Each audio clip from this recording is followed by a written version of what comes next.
Now, today we will be discussing about the predeciduous dentition, also known as premature eruption, natal teeth or neonatal teeth. So, as you can see in this picture कि एक infant है which is born with a structure जो कि बिल्कुल एक erupted teeth की तरह resemble कर रहा है usually mandibular incisors में. अगर हम नॉर्मल कंडीशन को डिस्कस करते हैं तो डेसिडस टीथ जो सबसे पहले इरप्ट होती है it erupts at the age of 6 month. ठीक है. तो दो तरह के टीथ होते हैं, एक नेटल टीथ होती है, एक नियोनेटल टीथ होती है. If the teeth is present at birth तो हम उसको नेटल टीथ बोलते हैं, and if the teeth erupts within 30 days of birth तो उसको नियोनेटल टीथ बोलते हैं. ये दोनों प्री डेसिडस डेंटेशन के अंदर आती है. अब आ जाओ इसके समरी को देखते हैं. तो सबसे पहले ये मोस्ट कॉमनली आपको मैंडिबुलर इंसाइजर्स एरिया में देखने को मिलती है. Now what are the mechanism, ये होता कैसे है? तो बेसिकली ऐसा माना जाता है कि it is just a hornified epithelium.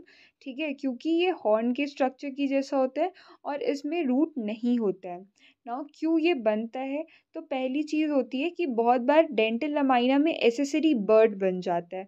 वो एसेसरी बर्ड रिस्पॉन्सिबल होता है इसके फॉर्मेशन.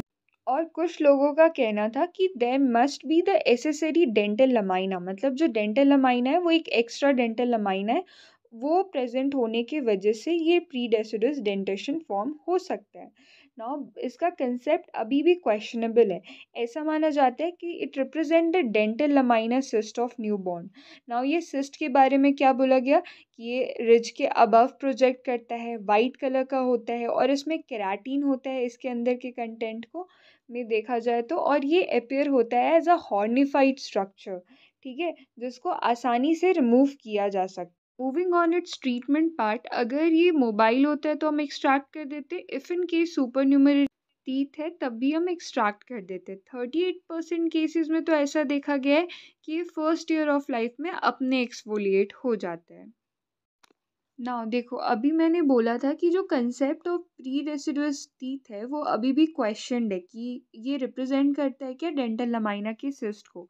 तो dental lamina cyst of newborn जो होता है उसको हम जिंजाइवल सिस्ट ऑफ न्यूबॉर्न भी बोलते हैं. बेसिकली ये ट्रू सिस्ट होती है, ठीक है, which is line by epithelium और उसके ल्यूमेन में केराटिन होता है. बट अगर इसका हम ट्रीटमेंट देखें तो सेल्फ लिमिटिंग होता है क्योंकि ये spontaneously with in few weeks और मंथ अपने शेड कर जाते हैं. ठीक है, तो इसमें कोई ट्रीटमेंट की ज़रूरत नहीं होती है. तो ओकेजनली क्या होती है ना कि ये जो सिस्ट होती है वो मैंडिबुलर एंटीरियर रीजन में जब न्यूबॉर्न में देखने को मिलता है तो it is most often misdiagnose किया जाता है as a natal teeth. So you should know कि प्री डेसिडस डेंटेशन अलग है और dental lamina of cyst of newborn अलग चीज़ होती है.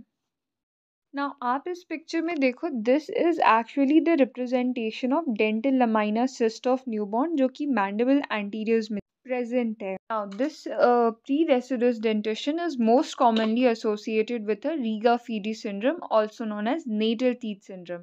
तो ये कहाँ देखने को मिलता है? It is seen in the ventral tongue, so most commonly seen in the infant. और इसका रीज़न क्या होता है? बिकॉज टंग जो होता है वो बार बार न्यूली इरप्टेड में रब होता है, इस वजह से आपको ये सिंड्रोम देखने को मिलता है.